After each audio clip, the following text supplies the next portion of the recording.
Dr. Brad, Curt good Doolittle. morning. It's always a wonderful pleasure to share a moment with you, sir. I was just complimenting your tie because I said there's some people that would wear that for pretentious reasons, I and have to some show people, this. and other You people don't. wear it just for good taste. This is it. It's the wave from Hokusai. So we were talking about ties, Huh. you know. They said that apparently I had to buy it. I my ties are becoming a bit threadbare, and it's a sign that I have been in my profession too long, and that Yes, I clearly don't make money or accumulate money as well as I should. It's okay. I uh I'm part. Well, we're not that different in age, but I'm definitely part of the generation that was Oxford shirts, sport jackets, jeans, or khakis, right? And Italian loafers, right? It's sort of like and that's a class thing because it's basically prep school look, right? That's right. Right. And so that's my sort of uniform. So so I view ties as, is that, oh, you mean you're someone's bitch? Yeah, that's me.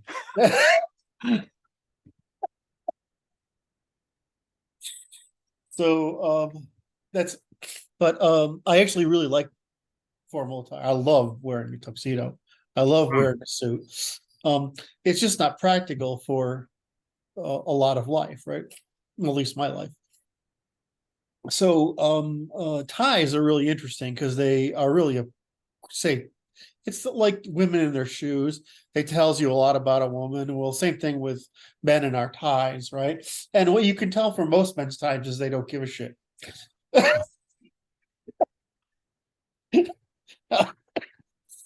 I have a thing for paisley. It's very English thing, right? So I have a thing for paisley. So I sometimes get that, but otherwise, I wear pretty boring, standard, old school Anglo-Saxon ties that look like, you went to prep school or wearing a college tie or a uniform tie, right? Right, right. Or those very boring things. But in general, I don't. And since I had my so much surgery on my neck, it's like if you move your head, like if your collar, Oh, that's because why my neck is open on my shirt, because whenever my collar touches my neck, it feels like electric shock, right? Because I got so much nerve damage in there. So people are thinking, well, you're trying to, no, it's just that I don't like too it's much pressure on functional. my neck. And It's when I put functional. on It's it, not braggadocio. it's not braggadocio. So anyway, I love you, man. It's good to talk to you. So Here we are. what do we got this weekend? Anything What a week. bubbling in your up in your mind? It's just a terrible week. It's the dark clouds are billowing across the southern border of the United States. It's just a dark moment watching these images coming from the borders, Mhm. which is like it's just bum rushing the end zone and dereliction of duty writ large. Well, and then they just found there was just a report that border agents tell the, what do you call them, the guys who lead groups, The coyotes. coyotes, where to cross the borders through the fence where they won't get caught. Yeah. And I'm like, okay. It's like so that someone reading the Twitter feed and it's like someone says something, this is an impeachable moment. I'm saying it may be a Benito Mussolini termination coming this way. Because it's like And it's so easy we're to stop exhausting our it. civil potentials for redress of our grievances. And it's so easy to stop it. Yeah. So it's not going to be stopped because they're not lifting a finger to do so, and they're assisting. In fact, I just saw an article that the report was that they threw a bunch of veterans out of hotels that they're going to occupy with migrants. Like, okay, that's going to win hearts, right? Hearts and minds, I think they said in the Vietnam epoch. Mhm.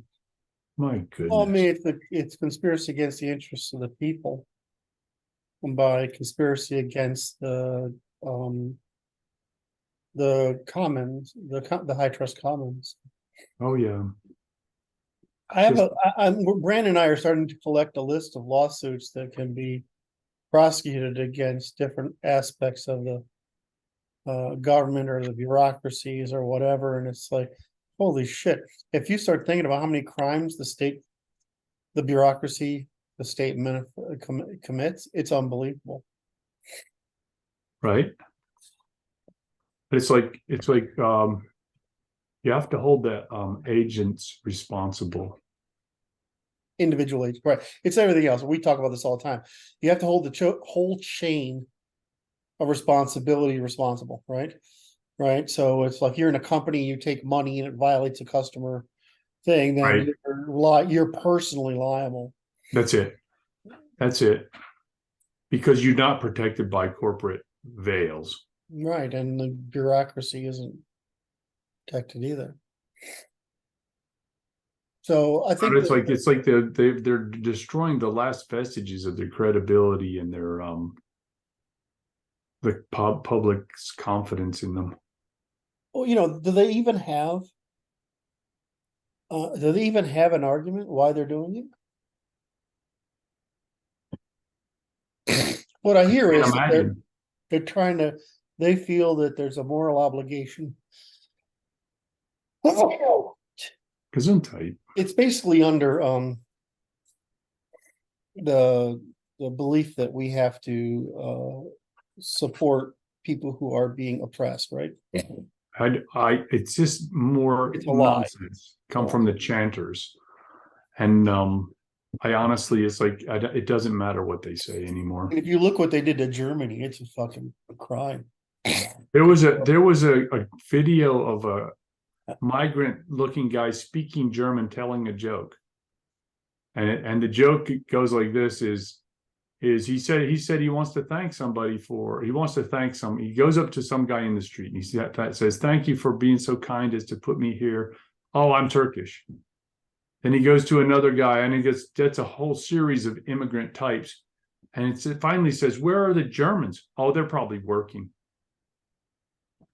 And it's like, that's the kind of joke the Germans need to be hearing, because it's like, you're a laughingstock because you're putting up with this. Mm-hmm. The migrant guy ended up laughing hysterically in his car. He thought that was just a great joke. I can't remember what the word for victim is, but that's what a lot of the Muslims do. In Germany, as they call it, they refer to Europeans as victims because they're suckers for all this stuff. So they have a slang term for victim. Anyway, not that I'm like, great. I love all people in your countries. That's right. Right. So that's what my theory was, to create a policy of asylum in situ. So stay where you are. We are in an asylum now. Right. We're not generating an asylum here for you. Right. Well, I mean, that's fundamentally what we do by policing against totalitarians. I mean, that's what we thought we were doing, but it turns out that you can't domesticate people. They have to be domesticate themselves. You can only put walls around them to force them, walls around their harms to force them to domesticate themselves. Well, it's working, and I mean, it's working. It's, believe it or not, it's even working in the Muslim and African worlds. And it's working because they have access to information they didn't before. I mean, the smartphone in the hands of the bottom half turns out to be pretty valuable means of education and de-indoctrination. So they can see what the world can be like. Right. So a smartphone is, I mean, that's why the Chinese are are so heavily regulating things. Now, I don't disagree with all the regulation. I kind of find the thing that they're cutting out effeminate men. They're just like prohibiting male effeminacy. I kind of find that charming. I kind of find that they're prohibiting decadence online. I kind of find that charming. I mean, I see a lot of things, and there's a really good law basis for a law that says no public display of appeal to baser human instincts. Yeah. Right. And so there's no drugs, no sex, no deviation, whatever. Now the problem is that you have to have experimentation, right? So the problem is not overdoing it. Well, the way Europeans did it is you can do anything you want as long as you spin it positively, right? So you can get attention for anything you do. What that does, it teaches you people to be more and more skilled in whatever they're competing by developing skills in some positive display instead of competing by resisting standards of behavior that are optimal for the intergenerational production of children and the intergenerational production of continued seeking of status and attention by increasing in one's skills. So, I mean, by essentially, that's basically a law of no, it's not law saying you must do it this way. It's a law of saying you may not do it the negative way. And I think that law is, I mean, I sort of avoided that kind of thing in my first draft of the Constitution, but I'm not going to avoid it in this one. It's up to people to choose, but I mean, it's really clear that baiting people into the hazard of what we call degeneracy or immorality, Right. is socially destructive. When if you produce the opposite, you get breakdancing, right? I mean, you know what I mean? Yeah. You get Right. soul music and soul jazz and breakdancing, right? Because that's a positive expression. Product expansion of attention seeking that's a representative of your faction, ethnicity, culture, whatever. Sorry, I didn't mean to go off on a rant this early in the goddamn conversation. Oh my. You know, Brad, that I've been looking at our statistics and Oh. I curse way too much. I wanted to see the report from the last set because I was quite curious as to see if my charisma went up. Curt? It's the problem is the charisma measure, right? The charisma measure. What does that face mean? I'm very skeptical. I'm waiting for your explanation, sir. Okay. The charisma measure is based on your appeal to an audience. It's not based, in other words, the emotional appeal to the audience, how much attention getting, the facial expressions you have, the tone of your voice. So it's basically for marketing. It's not for being a paternal figure who's educating or limiting or expressing, right? So I see. So the problem with charisma is that it's actually marketing charisma. It's not, which is not good actually.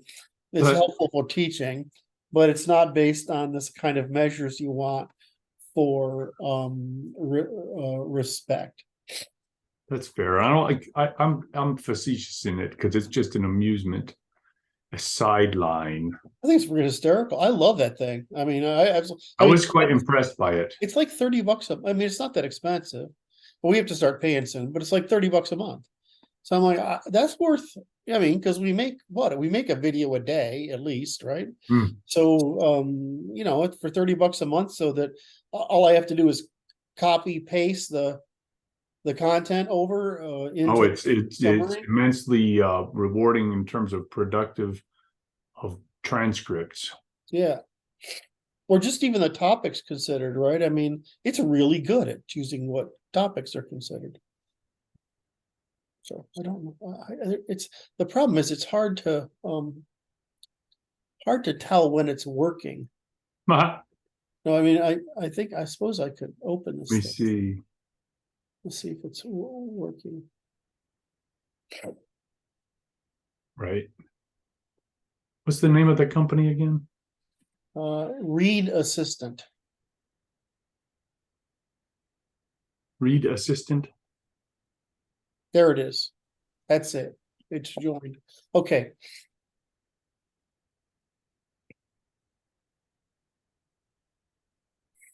I don't know if I have to. I thought it just automatically did everything, but maybe it isn't. Maybe I have to leave it on. There's also an overlay. Watch this. I don't know if I can see it. Okay. I don't know if you see anything.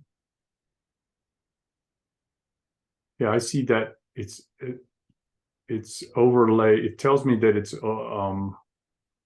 It's reading it's observing what we're doing. I can't, You see Oh, that? Do wait you for see you. this? You see this 4 little circles in the corner by recording? yes. That was it, talking about it. Oh, you're so amazing. Fascinating. All right. Well, Very so good. our engagement's 94% right now on our sentiments. We got a Our little. sentiment's even higher. So Isn't basically, that- we're being damn charming. Isn't that nice? Oh my God, it's actually live. So right now it's 50-50 talk time. Well, you better fix that, Curt. That never happens. Oh my. No, like I say, I'm very impressed by this. And what's interesting is that the AI is so rapidly developing. It's stunning to me. It's stunning though.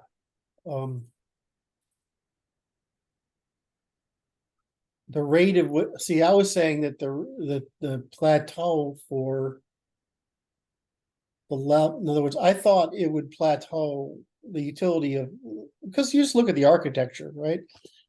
And there's an argument whether some of these things we're claiming are emerging are or not, or they're just the result of the intentional use of feedback. But you know, if you're a lawyer, it turns out this thing is really good. It's really, if you're an artist or marketer,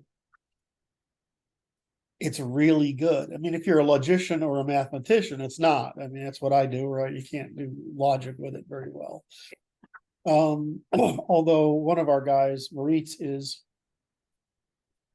working on trying to get see if it can do our things by he's doing a pretty good job of it as of the last prompt I saw. But I mean, I can see it being quite difficult because it would have to be it would have to explicitly make use of our terms. Mm-hmm. It would have to explicitly know the sequence of those terms, right? The dependency chain of those terms. And then it would have to be able to reason on those definitions and dependency chains. So, you know, it's way more like doing math than what everything else it does. In simple terms, everything else it does is summarize. Yes. I mean, that's what Bayesian learning, they call it Bayesian learning. And I'm like, it's Bayesian accounting. You know, the big difference between Bayesian networks and what humans do is that it can keep track of more variables than we can. Right. Right. It's got a vastly larger working memory, vastly larger numbers, vastly larger degrees of precision and causality. So in the sense of the way this thing works, by putting near terms and their sequences together in a sort of, think of it as a space, it's really good at generalizing. So it's good if you give it like millions of articles about a particular subject, it'll naturally find the commonality between the most common aspects of it. Mm-hmm. I did teach it something yesterday, which was really weird. I had to teach it the difference between a bunch of terms yesterday. And once it got it, it did fine. The thing is, I don't think anything, as far as I know, nothing we put into it to correct it or educate it gets saved. It's only saved in my conversation, in your own conversation. So I don't know if we help train it or not. I suppose not.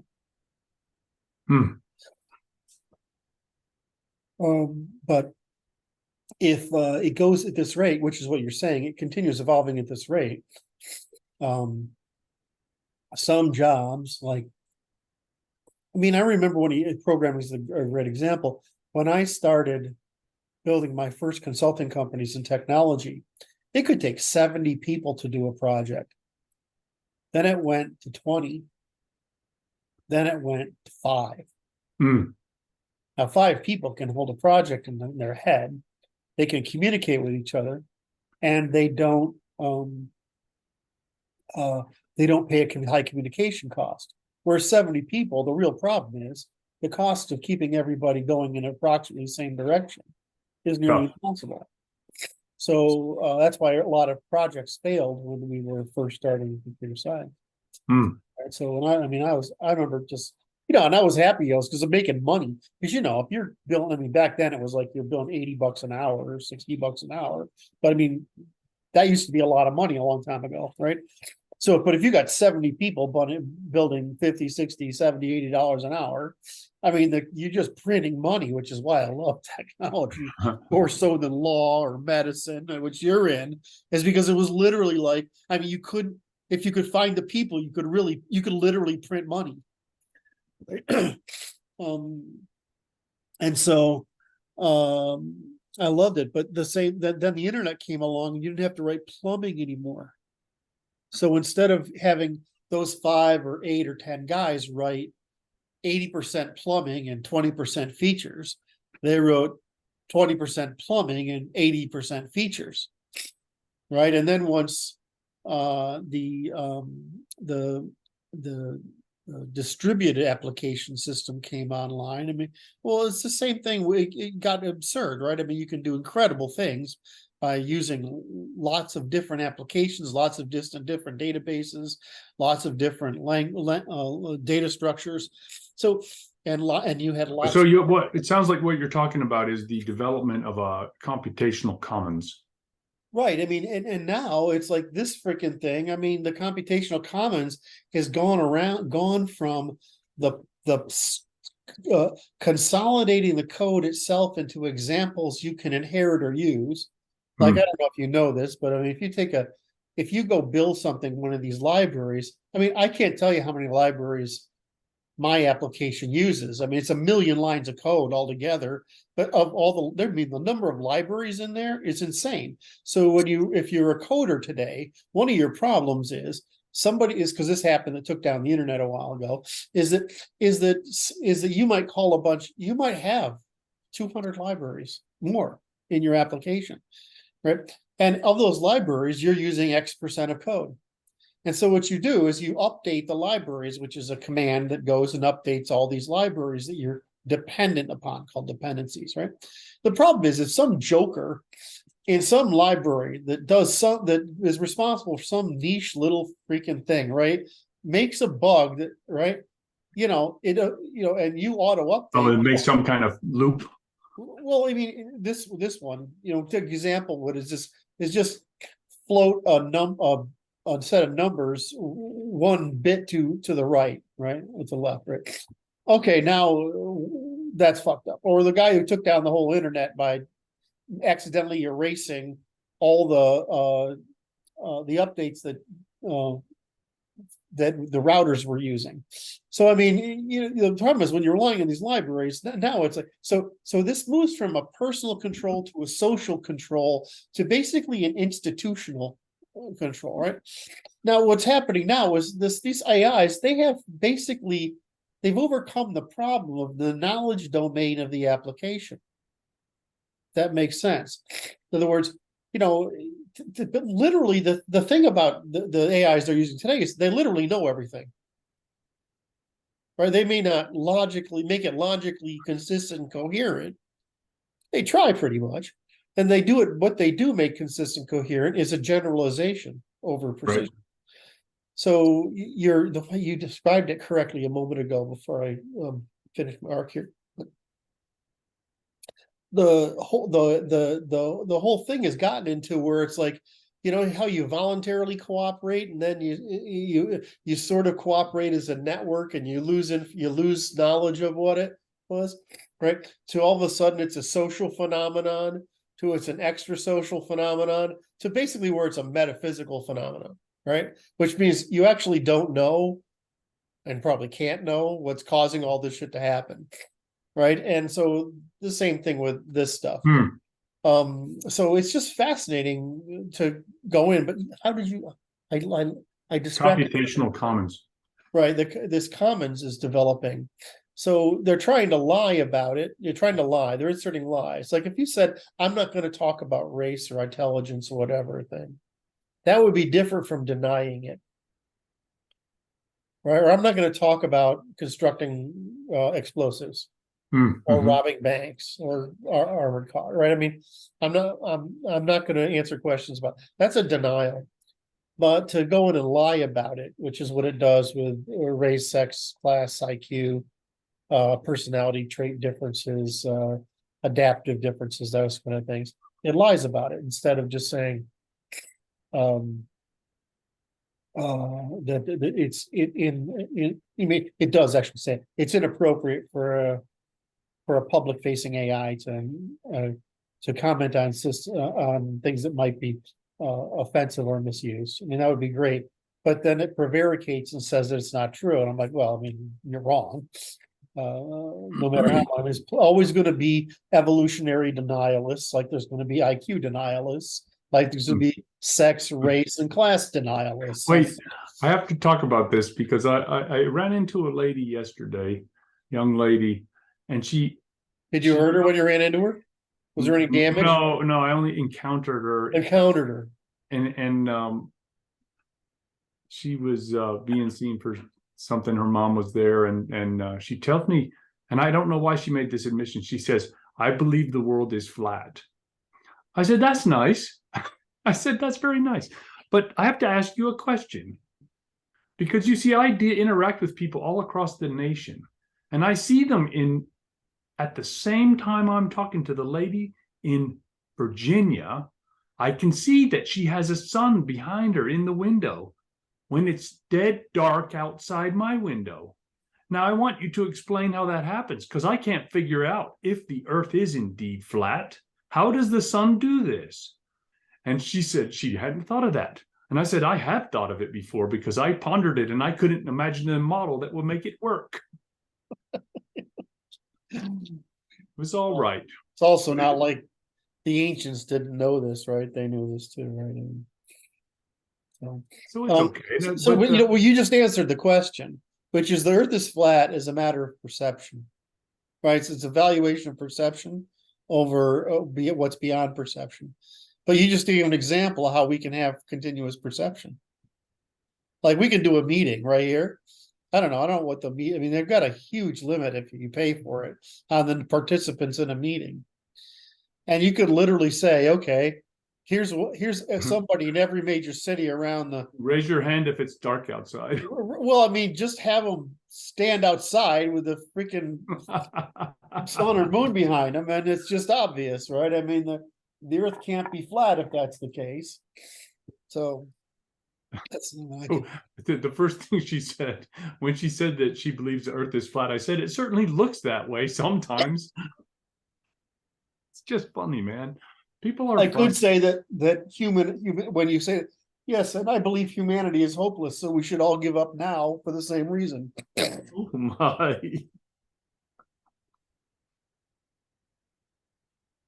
See, now it's 81% me talking and 18% you talking. Losing ground. Well, that's because I went on a damn rant there, because you inspired me. Anyway. It's all very good, though. I thought we have really we have really loyal watchers. It's just not a large number of them. It's all right. That's all right. Anyway, so did you make your point about AI that you were trying to make? Yeah, because I'm interested in applying this, but it's like there's a digital commons, and that's expanding, and the scale of cooperation is expanding, and it's like that's what this AI, these public-facing AIs are. I think that's what you were talking about. Those are cooperative ventures of a scale that is unprecedented. But it seems like across information and across knowledge that's unprecedented. When was the first encyclopedia? Well, I mean, the first meaningful encyclopedia is Britannica, right? Yeah. It wasn't long ago. I remember my grandmother, one of their precious household possessions was this single volume encyclopedia. It was like this thick. Yeah. That they had bought to make sure, my mother had access to knowledge of things. Right. And that had to be in the 30s or 40s. Right, and it's a great big freaking thing. As a kid, I had one that was an encyclopedia that was like that big. And it was, short definitions of, it's like a dictionary, except, it didn't have lots, it didn't have articles, it just had generalizations. And then I had my whole dictionary. But today, I mean, look what you can look up. I mean, look, Anything. and anything. And it's not just like the what's said in public or what's said on Wikipedia. You get down to the freaking research papers. And some of the research papers have links to the original data. And So it's like I think about libraries, and it's like say Martin Armstrong has a library of economic data that extends back 5,000 years. Peter Turchin is working with historical social science libraries that I don't even know how they're connected, but it's like, so you have these puddles of knowledge that are maybe connected or maybe not connected, right? And it's like what Peter just for what Martin does is hard. What Peter does is hella hard. It's hella hard math, actually, because you have to make sure that your math actually, in other words, if the data you put in from earlier matches later projections, then it's probably right. But only then can you use it to take later projections to predict future projections, right? I mean, so I think what Turchin does is, I mean, it's really, the guy's no shit. He's no slouch, right? I mean, that's quite difficult. Where in economics, I mean, it's like, there's like stock market economics, which is what's going on right now that affects stock prices. This is a near-term horizon problem, right? Then you have strategic economics, right? Which is how is then you have like financial economics, which is how is the money system working over time. Then you have like strategic economics, like how the world economy is working over time, right? And that's millions of variations in there at all sorts of levels. The problem is that that's increasingly difficult to do, because what's your standard of measurement if the network changes? So in other words, you might put oil to some use or potash to some use or something else, right? But I mean, what happens if it develops a different use or there's a substitute? So what's happening is this problem of substitutability or fungibility, whatever you're going to get into, is that you're trying to use a quantitative measure to estimate what's not inconstant kind of categories, and given where when people are subject not only to strategic demands but to trends, to panics, to animal spirits is what the term is. Right. So that's what Turchin's working on. That's why his stuff is super hard, because it's like, okay, there's this human behavioral variables on top of the structural variables, on top of the demographic variables. And then all we do is we try to explain why. Right. And that's really what we do.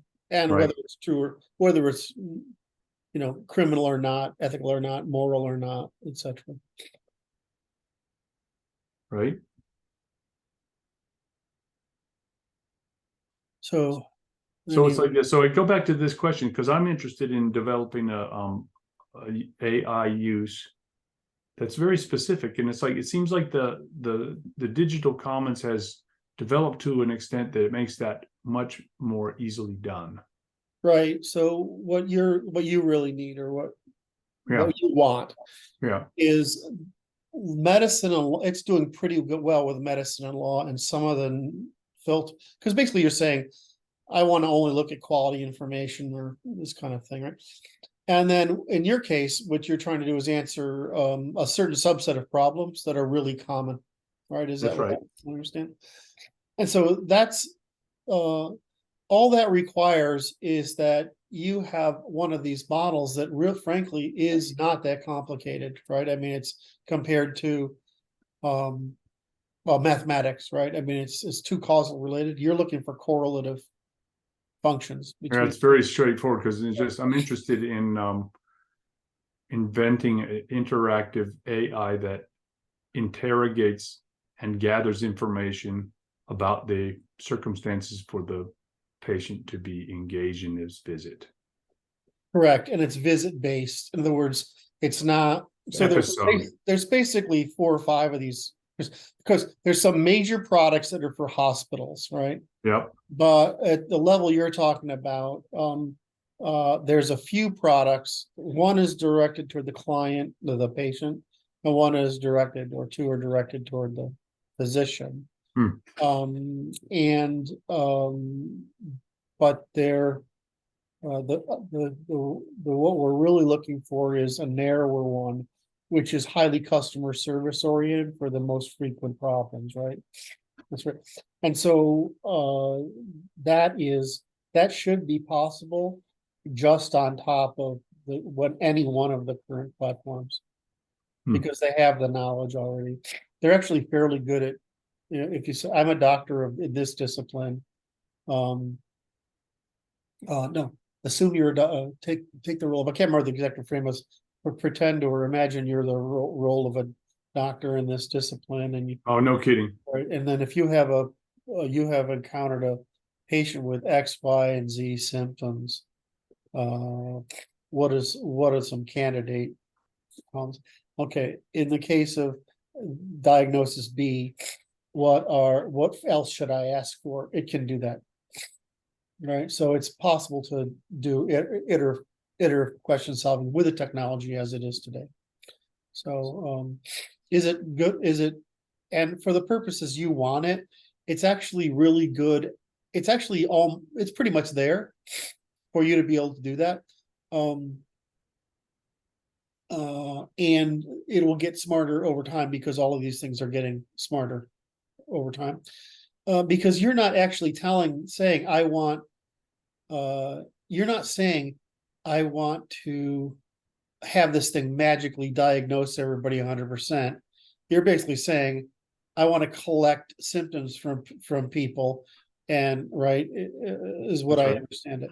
And then generate a report to the report provider. So you're trying to cut down is it per visit time, or is it what is it? What makes it easier for you?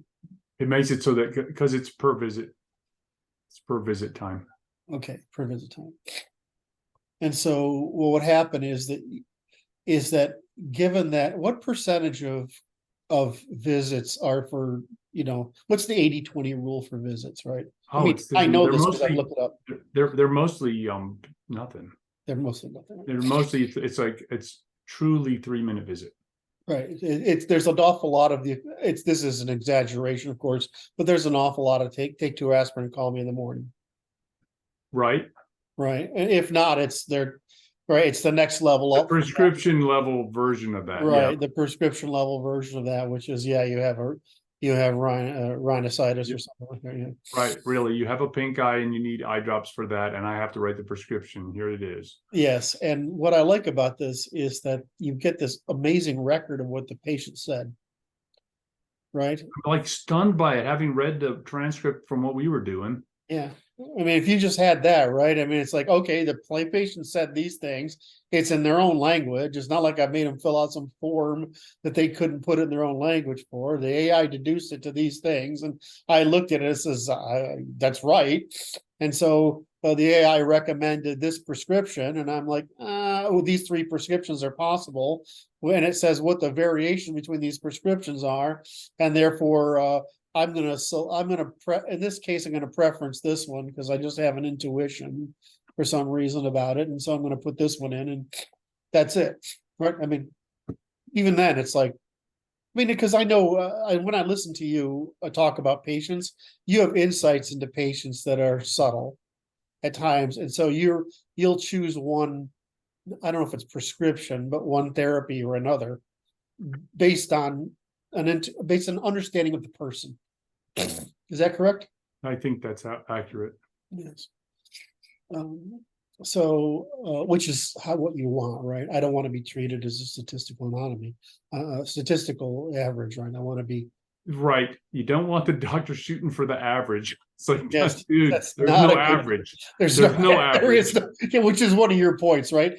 There is no average in medicine. There may be a frequency, but there's no average. It's a statistical myth. Yes. What is the way to describe that? There are frequencies, but not averages. That's probably the right way to look at it. Right, because you're treating the average, which is it's a frequency. Right, you're treating it's not a particle, it's a wave. Yes, exactly. You're treating the frequency of something, but nobody. Yeah, we know this in economics. The average person is the same thing as calling what we call a util, right? It's a joke in economics. There are no utils. What's right? a util? It's the idea that you can quantify the utility of a subjective utility as greater than less than an objective utility. Well, it's the same thing with the average person. There fucking aren't any, okay? Right? The average city, there aren't any. Patients will frequently ask me this. They go, on average, how long will it take for this to go away? And I go, precisely that. 2. And they go, 2 days, 2 weeks. I said, too long for you. I said, you've tripped into doctor humor. I apologize for that. Well, you talk to, I get the same thing when I talk to psychologists, right? Mm-hmm. So I talk to psychologists and they're like, they do the same thing as doctors, except, yes. They're like, the amount of shit they got to filter, right? I mean, the diagnostic problem really is that at least in medicine, the person might be honest with you, right? The problem with psychology is the real problem is the person isn't honest with themselves. And so they aren't honest with the therapist. Can't be. Right. And so, you go through these things and the convoluted, they actually have a method. It doesn't sound like it.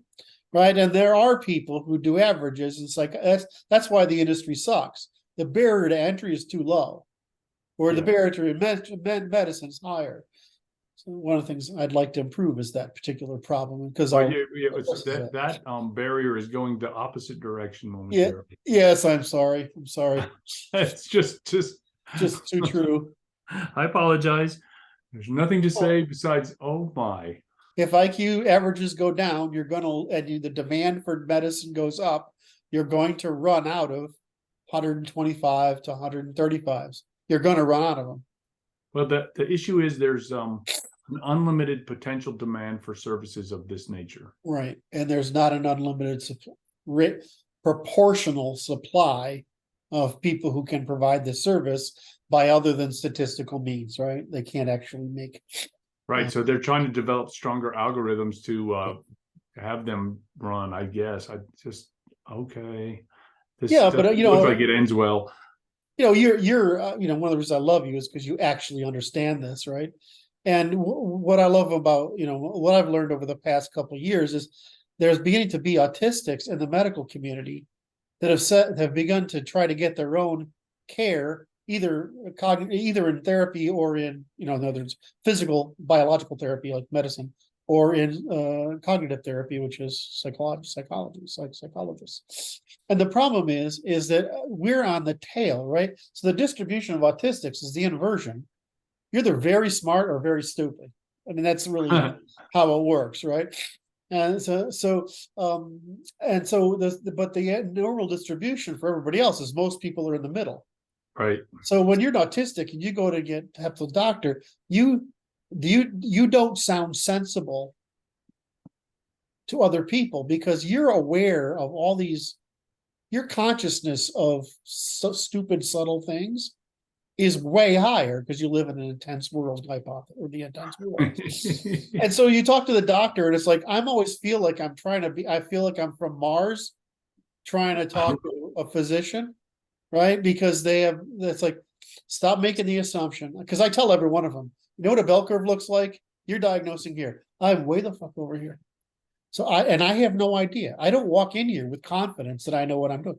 I only walk in here telling you what I'm experiencing and what I know and what my symptoms are.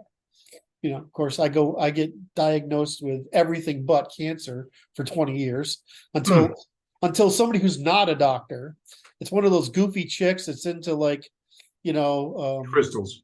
And she's, they call them, she's more of it's a natural thing. I can't remember what the name of it is. Naturopathic. Right?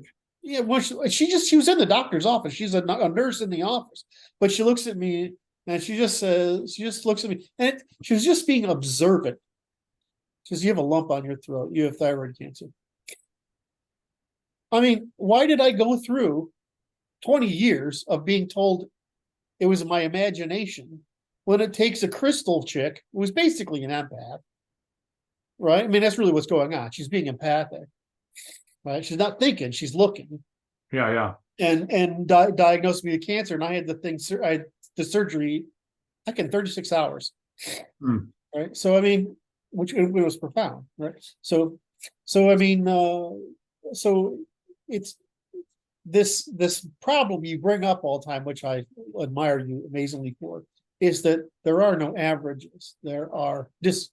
There are frequency distributions, but there are no average people, right? I mean, and that's just nuts, right? So the same thing in psychology is it's like they'll say, there's an 80-20 rule to diagnoses, but the person's individual path to getting to whatever fucked up, broken, misconceived, ignorant, displaced, traumatized, whatever it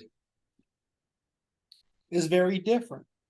Well, we talk about this in the people that I enjoy their company in these processes, which is psychologically is fascinating that when you talk to people, you can't tell what's going to stick and cause the right diode to flip. Yes. And then allow the circuit to properly function. You can't tell. And it's like, so you just throwing spaghetti on the wall and see what happens. And some of it sticks and some of it doesn't. And well, I don't know. I mean, I'm going to tease you a little bit here because I love you. But I mean, you're pretty fucking stubborn and you stick to the point. And eventually it gets across to me. I go to a therapist whenever I have a problem, right? So if I have some issue, like when I had cancer, it caused me some issues. Right. I just was stressed out and I just want to talk about something because you don't want to overburden your wife, friends, family, coworkers with this stuff. Right. It doesn't create a healthy relationship when you do that. So I just treat them like the doctor. I got a problem. Oh, and usually for me, it takes 3 weeks, 3 months, and I get the thing. So when I came back from Ukraine, I'm like, I had a real guilt about leaving behind my girlfriend, right? I mean, I absolutely adored her and I worship the ground she walks on. I felt horrible.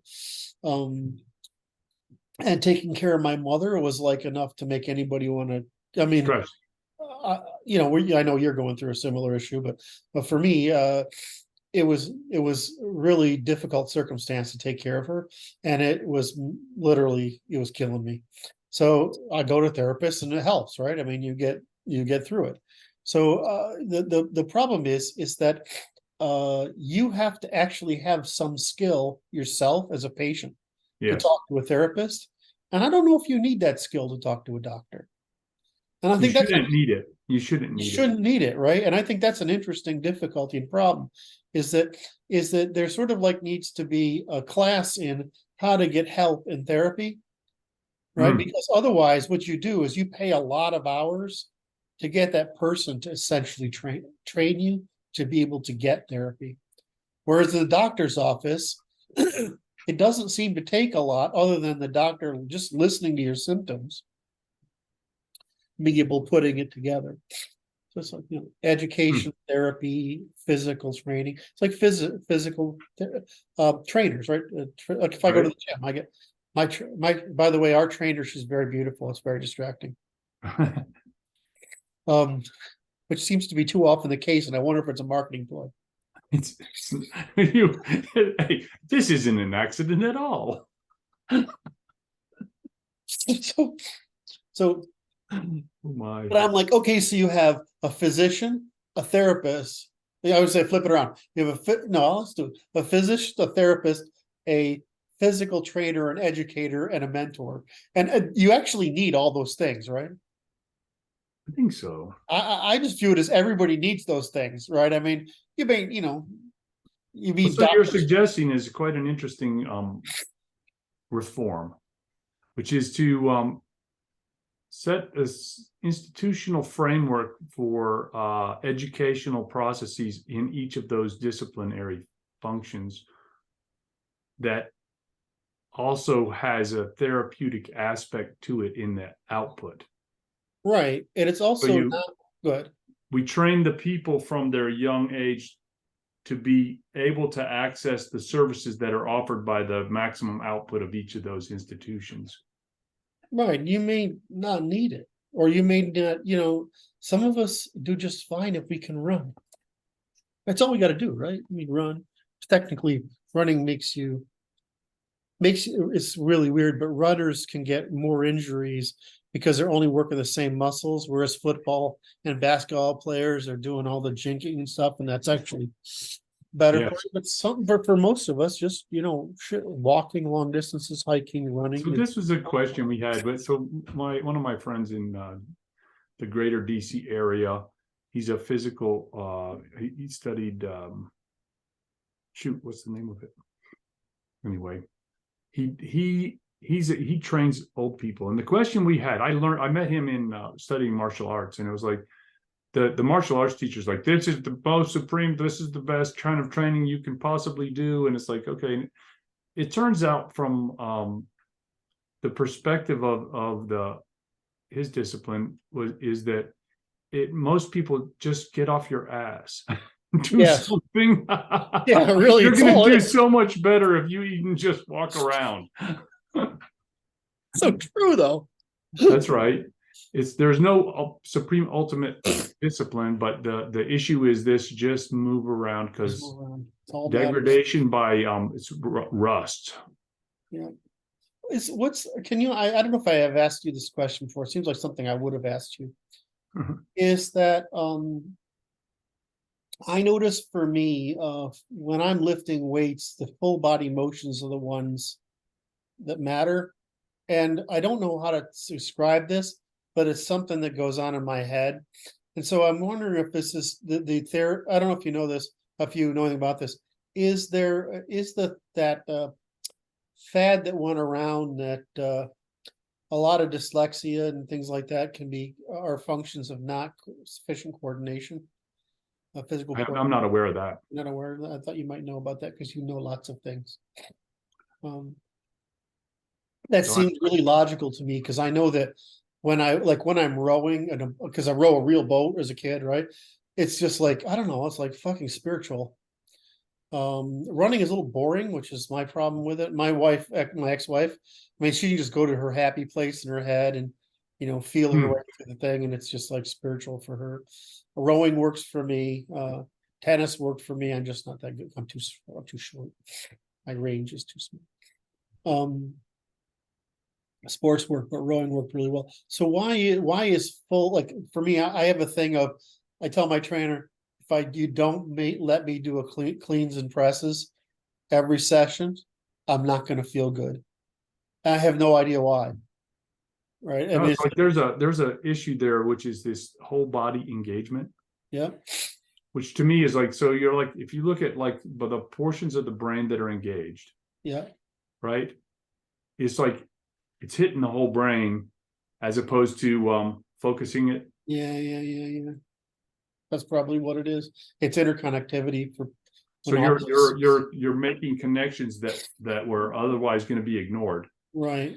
That feels good. All right. I just know that it's just weird to me that like the things where you take and you grab the rope, and you move, the chopping wood. Yep. Right. Rowing, cleaning and pressing. Anything that uses the whole body. Rolling tires. I mean, when I was younger, I love that shit, right? I mean, I don't know why, but it's just like, oh, that feels good.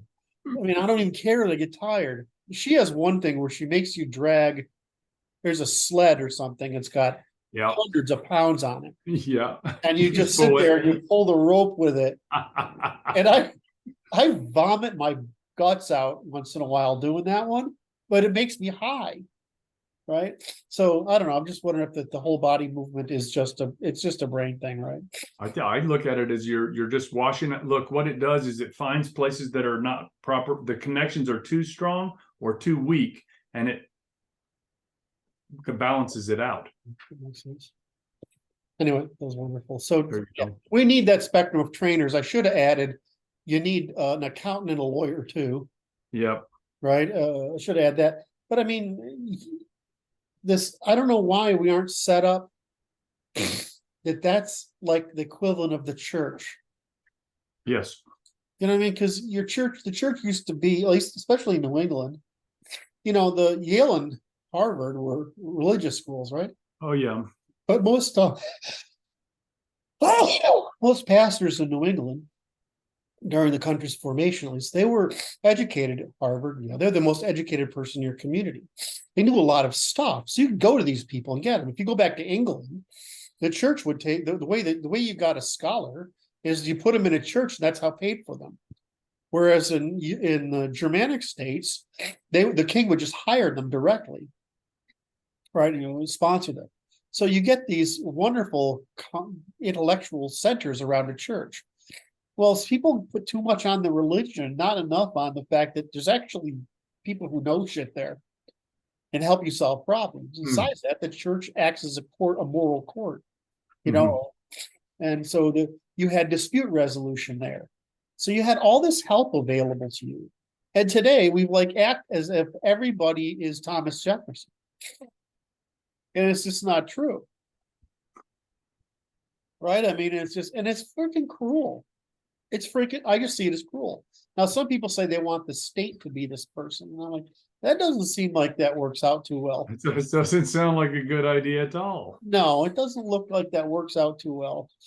So, but it's not incorrect to say that that's an investment in a commons, right? Like healthcare is, that shouldn't be it, but that we should look at this education holistically, but across the whole spectrum, because these are services we all need, right?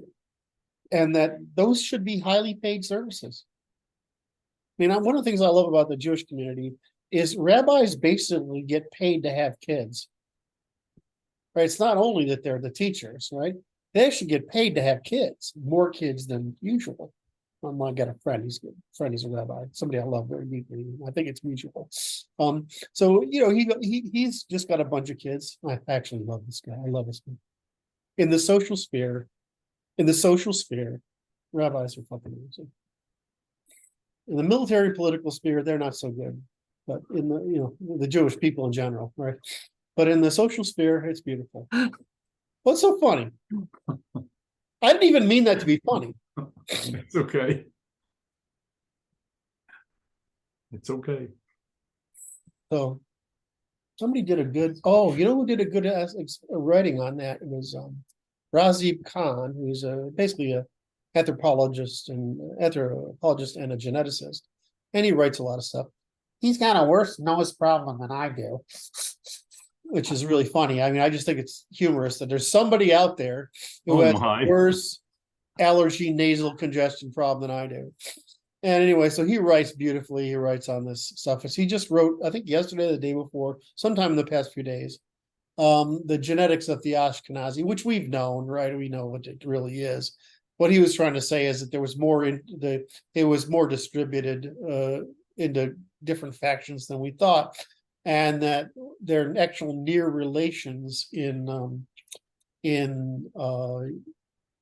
the old world. I mean, the really early world have more in common with the people that were around Göbekli Tepe area, Yeah. right, than they do with the people on the Mediterranean. But, in any event, he wrote a great piece, and he says, well, this is how they lost their ability to govern and their ability to fight.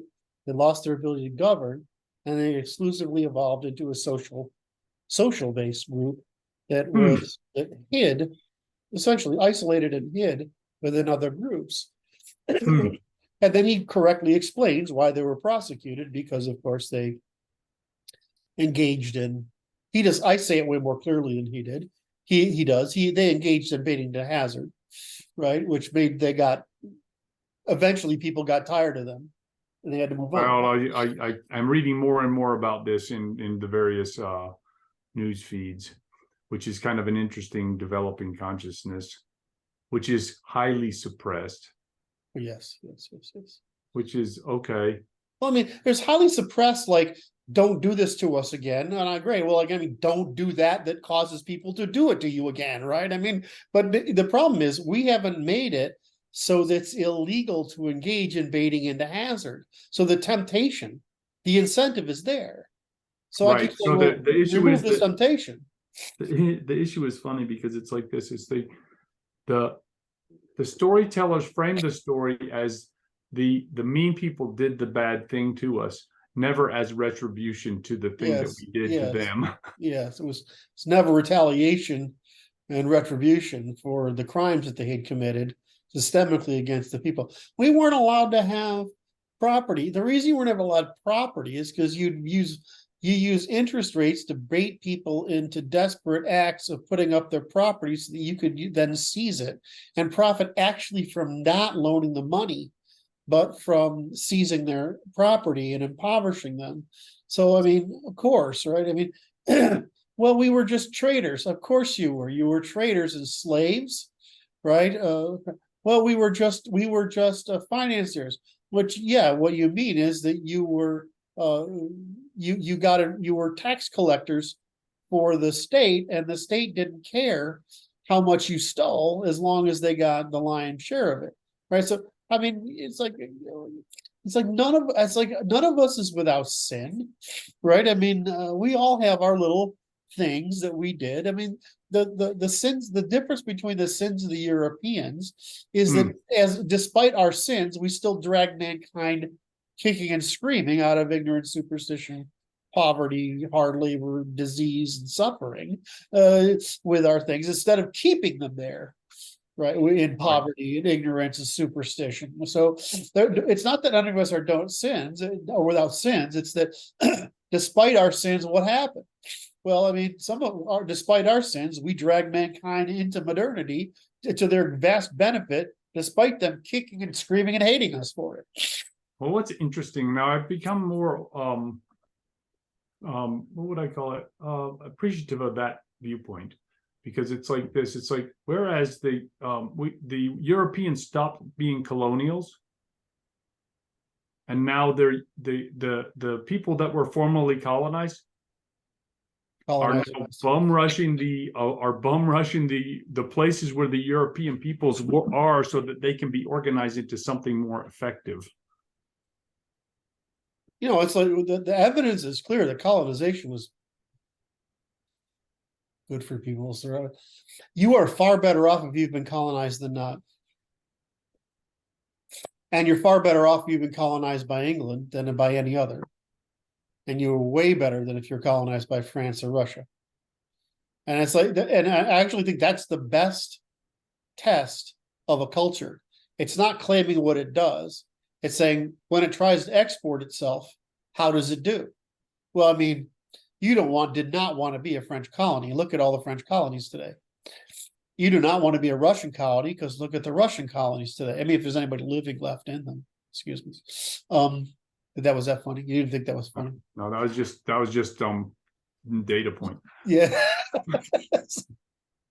But if you were an English colony, you were a Spanish colony, it was better than being a French colony, but it wasn't as good as being an English colony.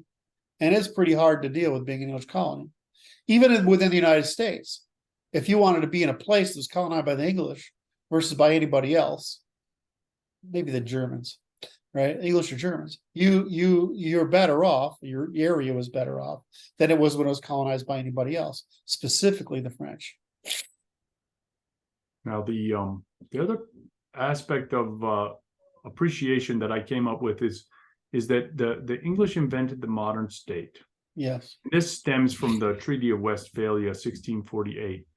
And it's like the imposition of that nation state model on the rest of the globe is an imposition, which is, I don't know that they're ready for it. even now, it's like it's a presumption so that you have someone to negotiate with when you want to make a trade deal with somebody in some Right. What it really is demand for responsibility. The nation state's demand for ethnic responsibility, political responsibility for your ethnic group and for ethnic responsibility for your behavior. It's basically a policing action. I mean, what's an empire? An empire might be trying to domesticate you, right? So that's what empires primarily did, is they made it possible to conduct trade without crime, right?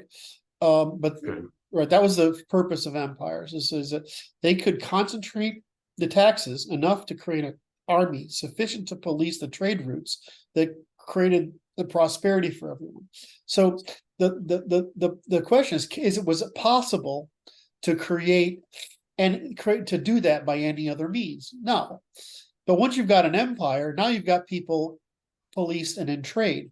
Now what are you trying to do? You're trying to make them fucking responsible, right? So they're not parasiting or imposing costs on each other, not just through war, but through different behaviors, right? Insurrections, rebellions, trying to fight over resources, Right. imposing different norms and values, criticism, hatred, and all this other crap. So what nationalism is, it's just like saying everybody act as a fucking family, right?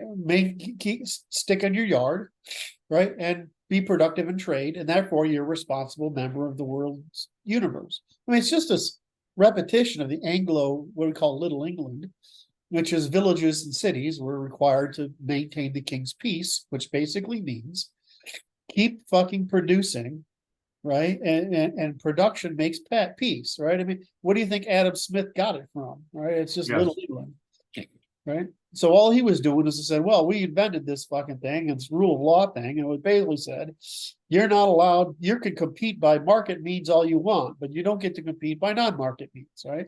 Which means the king gets richer, the parliament gets richer, the nobles get richer. It turns out the prices go down for the average people. So Adam Smith just says the wealth and poverty of nations applies to the same principle. And so what does nationalism do? It says, okay, well, that's the same problem for creating peace and prosperity for all people. What do you think human rights did? It said you're responsible for your fucking borders. You're responsible for the productivity of your people and giving them and basically creating a market economy for them to prosper within. You're not allowed to parasitically oppress your people. What do you think? These are all the same thing. They're the English village, the Germanic tribe, right? The Roman tribe, the Spartan tribe, the Greek tribe, the cordonware tribe, right? They're the same fucking thing throughout history. So I just view it as the natural organization of things, because an empire must be parasitic, right? It must eventually be parasitic. Once it's created stability, now it's got to be parasitic. Whereas But the rent seeking has to take over. It has to take over. There's too much incentive for it. Whereas you down in nationalism, you still have the problem of rent seeking, wanting to maximize in every group. But so what you're really trying to do is get a small, ethnically homogeneous nation state with sufficient limit on power distance that you can control for corruption. I mean, it's just evolutionary pathway, which is basically the elimination of waste, right? I mean,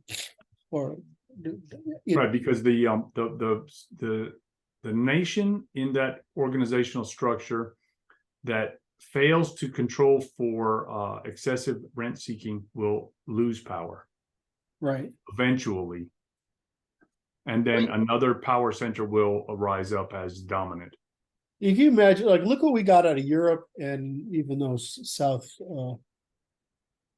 Korea is trying to commit reproductive suicide at the moment. You look at what happened in Japan. Even look what happened we used to fight with Vietnam, and now it's like, no, we're like, they're in the family, right? And so the same thing for China. I mean, the EU project is going to fail. The American project is failing. That's what you and I are telling people, is that the American project is failing because it needs to break into a nation states, right? Well, it's like the consciousness appears to be rising that in fact it is already over. Right. That, Well, they that did it it through is. immigration. They made it worse through immigration. So they made it worse. So, but the same thing is, now imagine China. Now you have that whole southern coast of China. It's basically a gold mine. It's like France, right? I mean, it's got the advantages of France and Italy, but the culture of Germany, you know, I mean, think of it that way. And so you've got these amazing cultures along the southern coast, which is where all the money is, right? All the tyranny's up north, but all the money and the trade is in the south. You know, if those people were allowed to be nation states, which is really what they could be, they'd compete like hell. You know what? We'd love them because they're not a problem, right? They're members. So, but the problem for the north of China, or the Chinese Communist Party, is they like all their extractive rent seeking just as much as the present boyars in Russia, and just as much as the present financial sector in the United States are like their indirect power, right? It's just corruption. So, Well, it's like the problem with the corrupt systems is that it costs too much to generate them, and they eventually collapse by virtue of the fact that they can't afford to pay the rents. right. So what can I jump? I'm sorry, I'm on a riff on that because it's so good a set of points to make. But so what Russia did is they fixed the market for labor by creating military labor, right? What China did is they copied the USA and they used monetary policy, right? Which is a hamster wheel. Mhm. Of course, now we can complain that we ran our hamster wheel too fast, especially in the past 20 years. But they've run their hamster wheel too fast in the past 20 years. So they've done that. But the problem is what you're getting at is that at some point you run out of ability to lie. Well, the issue kind of the way I see it in the United States this time is you lied for 100 years, Yeah. and you made promises that can never be kept. Right. And you can't hide the fact that you can't meet the obligations that you claim to have taken on yourself. So your responsibilities are to be avoided because you can't fulfill them. Yes. It's the big lie. Neoliberalism, neoliberalism. So, in the end, most of the world would be better off without empires, but with local federations, because the value of a federation is the concentration of trade negotiating policy and defense without the concentration of government that leads to rent seeking. It's that simple, right? It's that simple. Even in Europe, what's the real problem in Europe? Is the migration of labor. If it hadn't been migration of labor, they wouldn't have this problem in Europe. It's interesting. They made the Poles go home, though. That was kind of fun, interesting. The Poles in England used to be a fucking nightmare. They were behind all the bank, the credit card fraud and everything. But then the rise of Poland, they're all going home. It's funny. I don't know. I just think it's funny. They're better off in Poland. Anyway, so all these shifts happen, but you want a small, ethnically homogeneous nation state with low power distance so you can suppress corruption. It's not difficulty. You want size because you need investment capacity. In other words, the whole value of a government is basically as a venture capitalist. And then the state is in defense, but the value of a government is as venture capitalist, right? The economic value is because there's just things private sector can't organize investment behind because the return is too distributed or too long term. Okay. Does that make sense? Like we knew back in the 60s, I think it was the 60s, no, it was the 70s. It was the 70s. We knew in the 70s that the fundamental problem was energy was a battery with the energy density of gasoline. Yes. I mean, that was something that we knew at least that. I don't know when that was actually first. I've never looked. I just know that it was a thing when I was in high school. Oh, it's probably because of the oil crisis. So it was a thing in the 70s, probably because of that. So I'm sure it was known before that. So now they keep getting the energy density up, right? I mean, they keep getting the interjection, Right. getting it to be with, they're even getting it to where it has solid state batteries that don't have such a tendency to produce what's it when they build up, I want to say calcification, it's not right. They build up they develop buildup so that eventually they short out, which is what causes the fire. Right. So anyway, lots of stuff going on here. So what was I trying to get to? I was trying to say that the natural direction is to small homogeneous nation states, which is the only way to solve all these problems. Federations solve the problem of scale, and small homogeneous nation states solve federations solve the problem of needing scale, and small homogeneous ethno states solve the problem of the dangers of scale. Right. Right. It's really that simple an equation. Right, but so what's interesting is how accurately the Constitution was framed to solve both of those problems. Because I can tell you, we've studied these coastal Enlightenment era countries. We study Italy and France and Spain and England, but we don't study the Holy Roman Empire and the Hansa. And if we studied the Holy Roman Empire and the Hansa, we'd understand where Germanic civilization comes from. There's this overemphasis on the Latin and the French. There's an underemphasis on the Germanic, and it's the Germanic that developed all these rules, not the Latin. The Latin is the next step down before you get into the Russian, right? And the Russian's the Islamic, and the Islamic is the bottom. I mean, Africa is technically the bottom because there's no organization at all. It's frustrating. It's like the quantum background, Africa. Yeah. Again, one of my favorite people is, I don't want to mention her on here, but one of my favorite people, I talked to her like 3 hours the other night. And she's Nigerian living in America, right? She's one of those Nigerian, she's an engineer.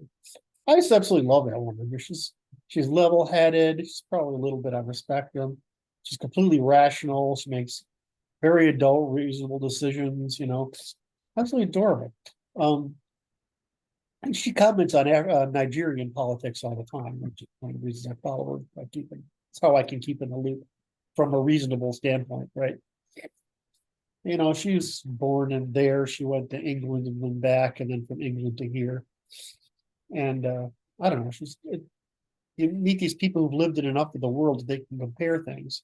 And her interest, she makes very interesting statements about how America is different from how the rest of the world perceives it. That's interesting.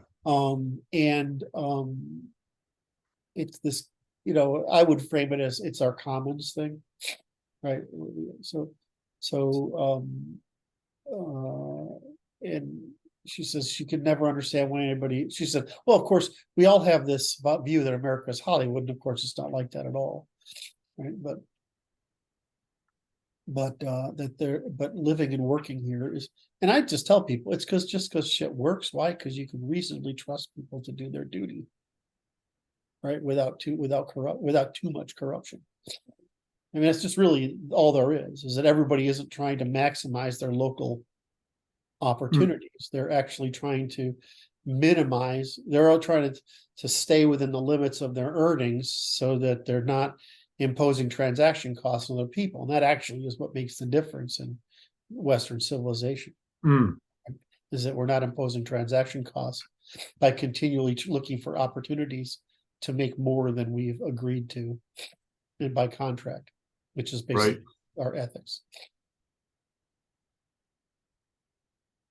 And always seems, and yet what you're saying, and we're all saying, is that we've eliminated that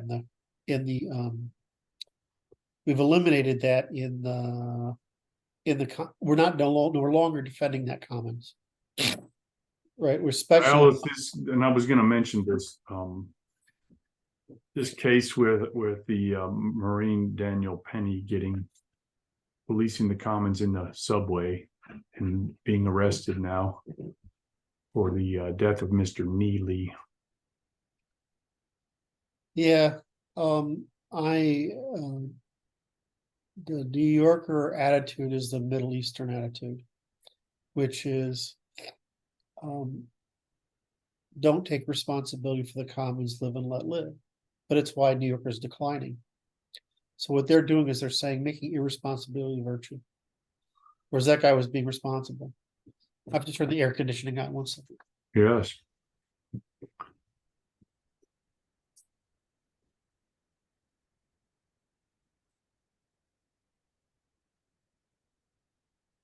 What do you think is going to happen with Mr. Neely? Well, Mr. Neely's going to be buried, and Mr. Penny is on his own. We'll see what the justice system does to him. I don't have high hopes that they're going to treat him with the due respect that I think he is due. I mean, this guy died for the same reason the guy getting his neck stepped on died, right? Right. I mean, he's a criminal that got constrained, and it's very difficult for an ordinary person constraining a criminal to know when he's crossed the line. Especially I think that. Well, right. I mean, before we change the law that you're obligated to submit to a correction. I guess I just see it as it's prime woke versus not woke. That's what is the conflict that is at risk here, and that it's the politics of it is not for it's oppressing the not woke. So I expect oppression coming from the court system, which is in the hands of the woke. Okay, so what you're saying, I just want to translate that as the framing of the woke and non-woke is like the debate between capitalism, socialism, which is really debate between rule of man and rule of law. Yes. And debate between woke and not woke is really debate between responsibility for the commons and irresponsibility for the commons. Rule of law will produce moral capitalism, and police in the commons will produce moral behavior. So what they really are doing is saying they don't want to be responsible for it, is they also don't want to be regulated by it. In other words, it's lower responsibility. And since you mentioned it, there's an increasing reports. Increasingly, I see reports of failures of the commons in public spaces. But I wasn't thinking about them that way until you just mentioned that, which is they do not want to be held responsible to the moral standards of the commons. Let's go ahead. The issue is that there's a political class that seeks to gain the favor of those who would not be held responsible for moral behavior in the commons. And they pander to them by letting them get away with it. Mm-hmm. And it's destroying capitalization, right? It's failure to defend the commons. The politicians they're seeking to take that as a political rent. Correct. They're collecting great ways. They're collecting political rent by failing to defend the commons, right? Actively failing to defend the commons. Actively failing to defend the commons. And where was I going to go for it? So I wanted to just reframe how you said, okay, so there's two basic points, the masculine and the feminine. And right. So the feminine is, I don't want responsibility for police in the commons because it will put me at risk. And the other feminine side of it is, I don't want responsibility to demand it in the commons that would cause me to self-regulate. Right. Whereas so that's disorder. So there was a via positiva and a via negativa there. Well, that's what I was trying to say. There's the positive. I was trying to make it illustrate that there was a positiva negativa. Okay. Problem with that, and then the masculine version is that I want to take responsibility for the commons, but the politicians are preventing me from doing so. Right, active suppression. So this oppression. is typical thing is that the people who are responsible and want to be responsible and are able to be responsible are a minority of males. Not a minority. It's a minority because it's mostly males. Who are in a distribution of capable of defending the commons to less capable of defending the commons, right? It's a capability curve. So you have responsibility capability curve and in the maximum, and the females you have an irresponsibility and for both the common and the personal regulation, right? And Right. so, and partly this is because the mother wants tolerance for her children's misbehavior, because she wants to limit the misbehavior of her children to within her capacity to manipulate them through seduction. Right. And so, see how you can explain. I don't know how successful we are, but see how you can explain everything from first. Wait, this is an ideal opportunity for me, Curt. What? Well, hit like and subscribe and hit the notification bell and then tell us in the comments. Are we doing a good job explaining this? Tell us, please. We were having a decline in sentiment score until you started your very positive, cheerful face, and it started increasing again. This is kind of weird. I'm not sure I want to watch this. It's engaging. Our engagement's at 92. It's way high. I mean, it's in the 90s, right? Because we're both participating, we're both being active. But the sentimental version is based on how. So we could talk really excitedly, and we could talk positively with a lot of expression. It's just rising just by me doing that. See, I told you, you didn't listen. And it's like I was watching some young buckos. Some buckos got paid by the DNC, and they are exceptionally animated. And Yes. it's like, do people really want to watch that? Yeah, I they don't want like to feel it. the It's emotion. too active. I don't like it. I don't like it either because it seems fake to me, but it seems Totally. honest to the left, right? So it's just so bizarre to me. Now, like we're up at 80 in sentiment just by this game, right? I think it's hysterical. Oh yeah, like we should talk enthusiastically about violations of the natural law, so that when we're talking to people, it's way up in the 80s.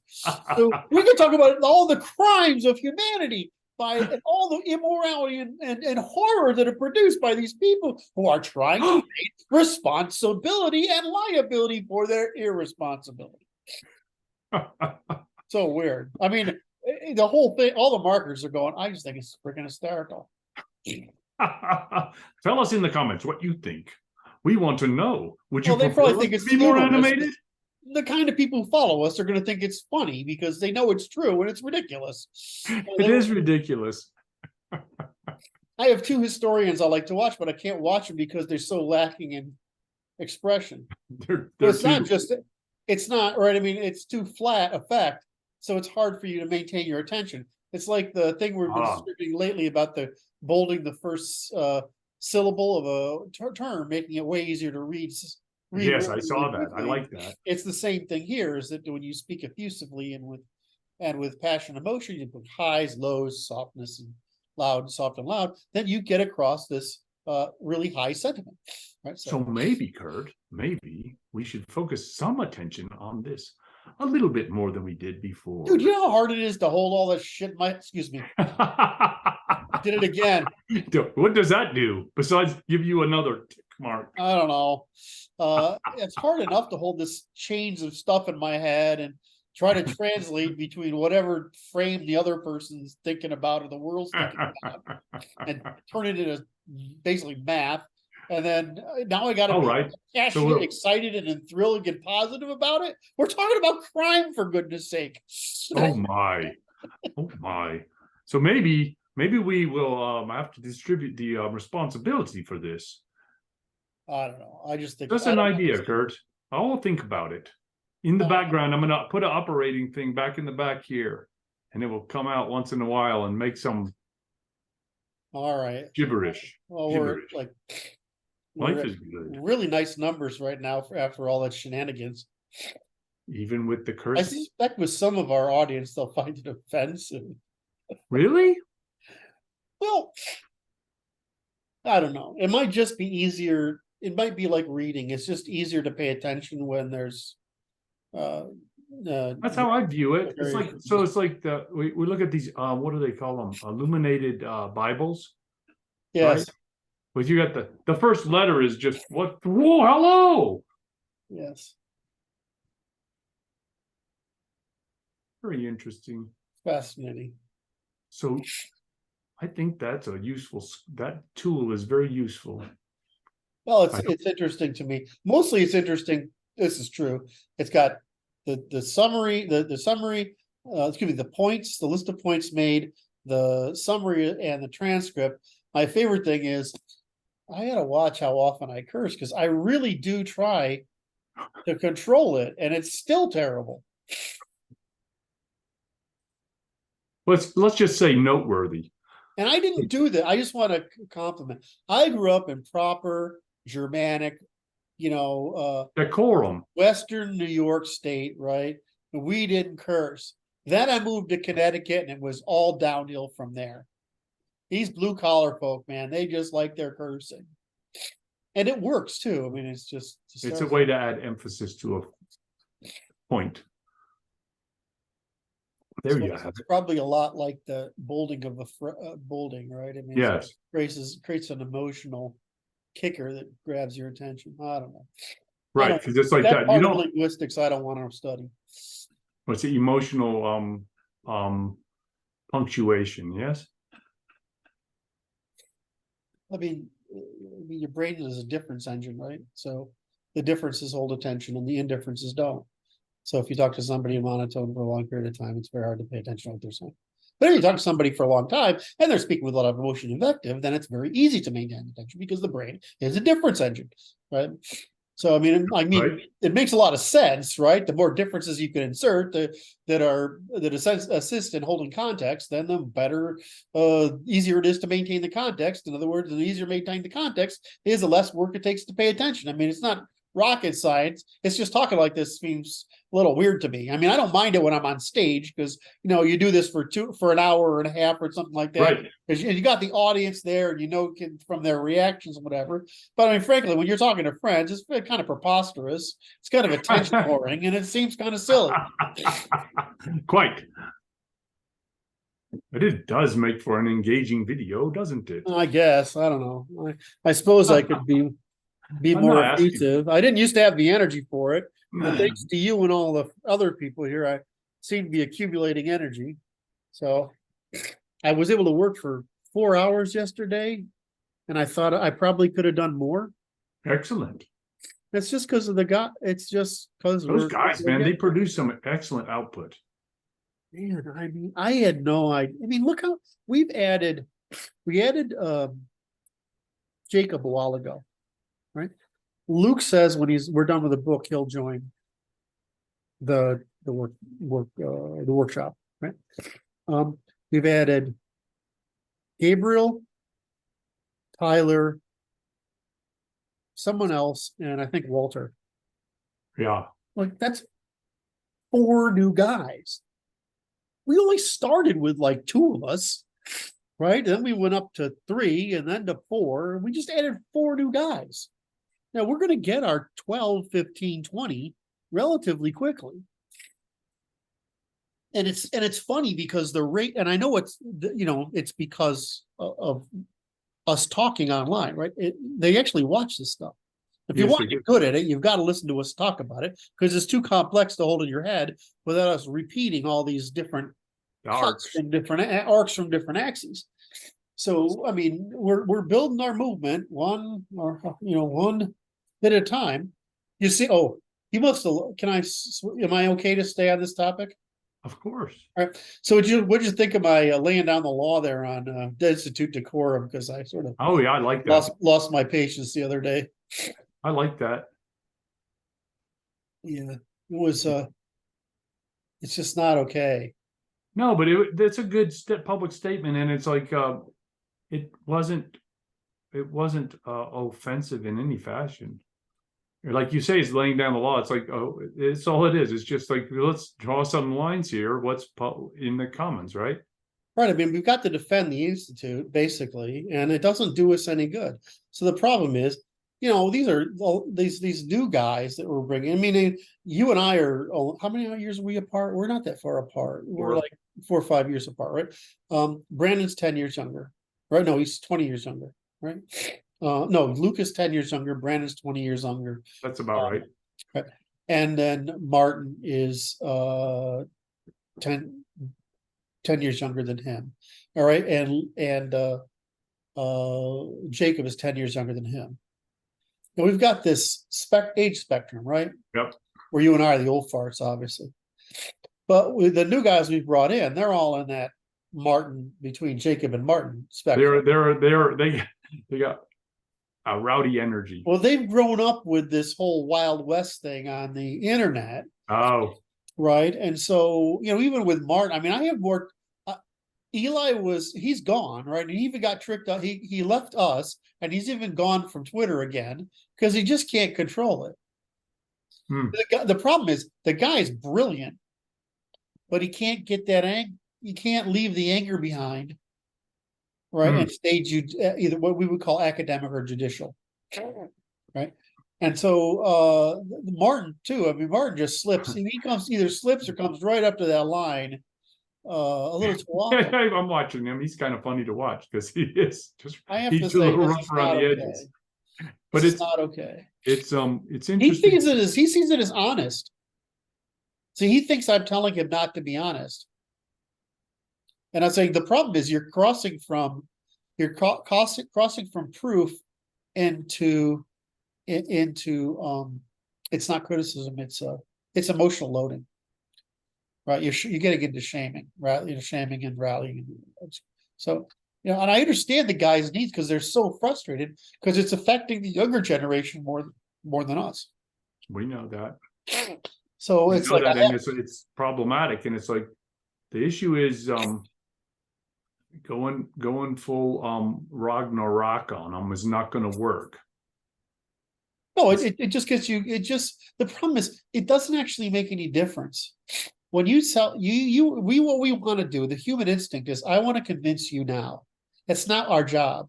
Our job is to wear you down. That's right. Right. Right. So I look at it as this is the Twitter thing I've only been doing for some weeks, and it's like I'm settling into this mode where I'm like, okay, what I'm doing is just doing this like nice, calm lapping at the shore. That's right.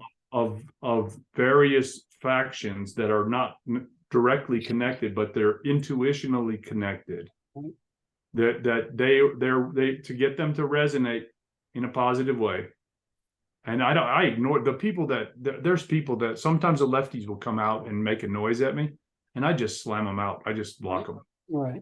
Because I'm not having that noise in my environment, and I appreciate you enough to tell you to piss off. Right. So one of the advantages of our work, right? I started out in the 90s, a value neutral language, language and logic of ethics and politics, right? So that's what I was trying to write. Right. So one of the things with our proofs is, and if you see the one I wrote on, what did I wrote on sex differences yesterday? A responsibility. Okay. And I said why you need mothers and fathers, as opposed to I wrote yesterday, is that it's there's no blame. In other words, when this is what you were so strong coming out on me is try to stay with the science. You used to say it is stay with the science and avoid the blame. And I was like still angry. It took you a while to get me over being angry. Thank you very much. You were a good therapist in that as well as a doctor, and that sort of mission of yours to get me back on point. But I mean, that's actually a core issue is like, if we basically build things from first principles, and we say 99% of the time you do not know why you're displaying the behavior you do, right? You're just a bot, right? But we can teach you how to not be a bot. Right. Or we can teach you when to know when you're being a bot and you're arguing with another person's bot, which is absolutely fucking pointless. Right? You can exchange between bots, but you can't convince a bot to do otherwise, right? I mean, you can't convince you can't convince a grasshopper to be something else, right? I mean, it's grasshopper, right? Right. So we're all on this. We're all in this distribution. So just write proofs. The proof is if the proof is from first principles, It's true. And all we're doing is saying you're varying from true and reciprocal. Right? That's all we're saying. So it's not an opinion about whether you're acting ethically, morally, criminally, unethically, or immorally. It's a fact that you're acting criminally, unethically, and morally. But we're also not saying you may not be aware of it. So no crime, no foul. So our job is to educate people and convince them over time, not in this moment when their emotions are high and we've tweaked their moral bias, so they're engaging in altruistic punishment, costly punishment against you, right, in defense of some moral instinct. There's no difference between that and the dog scratching its butt on the carpet. You have no more control over that altruistic punishment than the dog. We could teach you to, right? We could teach you to, but yeah, as we know, it takes a while to do that, right? Judicial neutrality is, and that's what, even you guys tease me about this, right? Of course, you understand better than the rest of them, I think, but, my standard of proof is pretty freaking high. Oh, yeah. Right. So, I will delay judgment until I've exhausted all alternatives, right?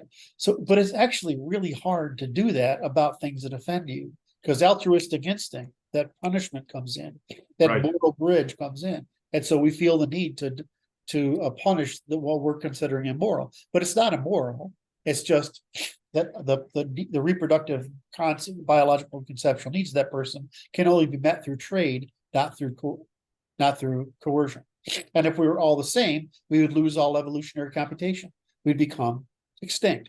So we have to have these different moral biases. We have to have them to continue the scope of moral evolutionary computation, right? Especially given the sex differences. Right. So we have to have these biases. The difference is you don't have to steal from each other. You can trade. And so all we're doing is saying no steals, only trades. No lies, no steals, only trades. That's all we're saying, really. And people think we got to punish you. Or we got to punish you. The problem is most of the left is lying, cheating, and stealing. We would call it intentionally organized crime. Yes. Well, it's also instinctually organized crime. Wait. Well, this is beautiful. This is instinctually, intentionally organized crime masquerading as a political function. Right. Beautiful. Now, let's take the right. So the right isn't come down to a point like the left, right? The right's a distribution from the libertarian to the authoritarian, with what we're looking for the middle. So the middle is trade, right? That's when it's a reciprocity. So what they're saying, and what the conservatives are saying is, no, we're not even going to allow you to conduct trades. We're going to demand you do it our way.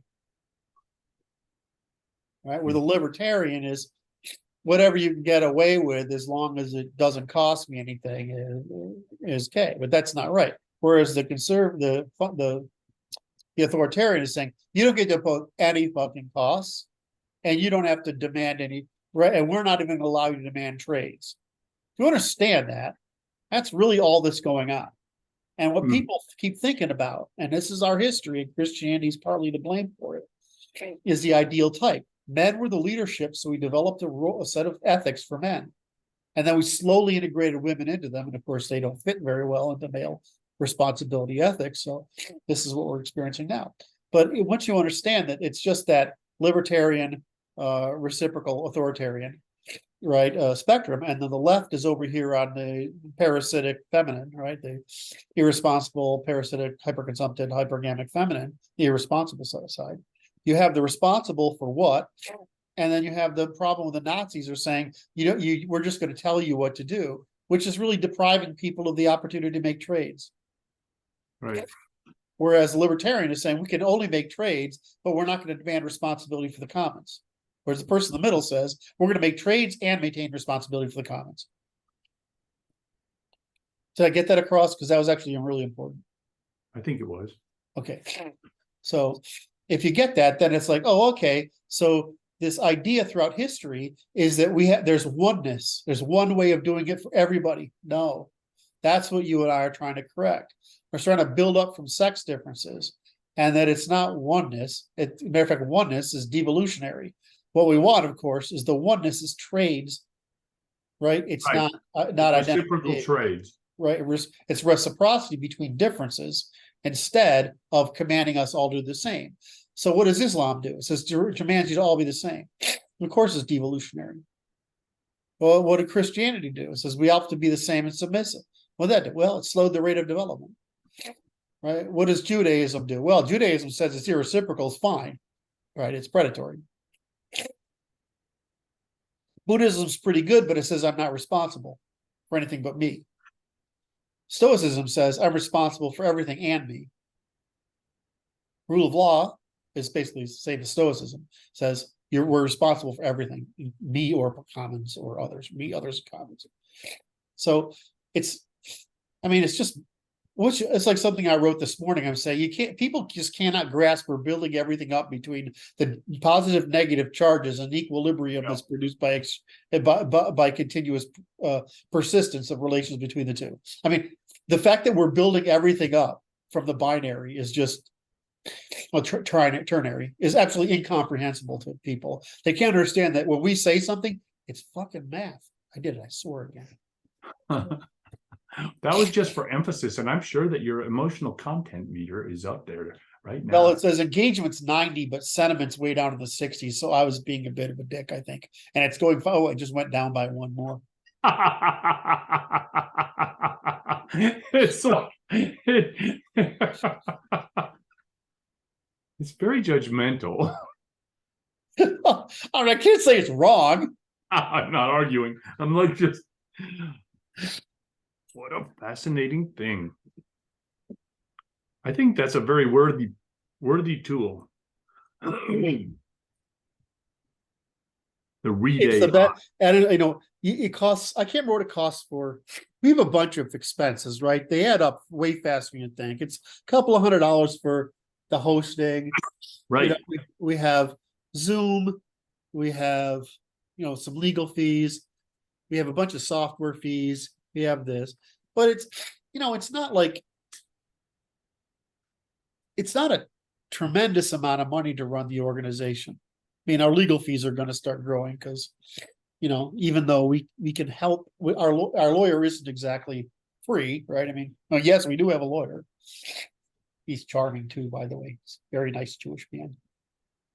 Is that George? Yes. When's he going to tell us how we organize a bank? He already told us. We did?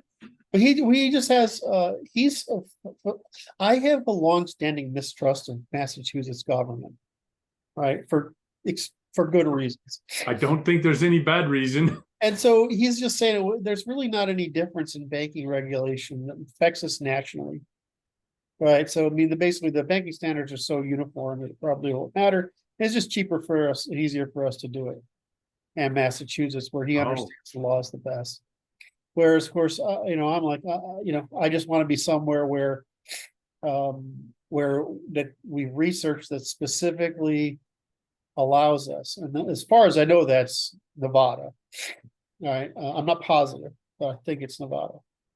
The problem is you have to go somewhere where people are relatively ethical, right? Because otherwise if you've got a lot of scams, which is Las Vegas, then your banking regulations adapt to cover that. So we want to go for someplace that's like that. New York is highly tolerant, but it's so confusing, right? And New York tends to have activists in there. No, we're not going anywhere near New York. That's just foolishness. I think I told you that I worked in the I worked outside and inside of justice for quite a while when I was younger. And New York judges are notorious for being personalities. No, it actually matters which judge you get. Okay. In the same way that Texas judges are strict rule of law. Right. We don't take any of your nonsense. So I was like, and I can't, it's like, I'm afraid of what I'm going to say. So I'm not going to say anything because it's one of those things that'll get cut out and put it in front of a judge sometime when I'm arguing some fucking thing. So I'm not going to get there. But so it's just, anyway, so New York, I don't know. So I mean, I don't care. Oh, so we're working on the problem. Right. I mean, we got a Delaware corporation, right? And we're a Delaware corporation. But Okay. the bank, I'd rather have everything be in one jurisdiction. And he just thinks it'd be easier to do it in Massachusetts because it's clear, we understand the laws, whatever. And it's true. The financial legal system in Boston is better than New York, so I can't argue with that. And Chicago's like rolling back into the dark ages when you do anything. So I'm not going to talk about them. And that's really true, right? It's actually really true. Chicago's even the financial sector in Chicago is bizarre. Anyway, don't get me started on Canada. I know.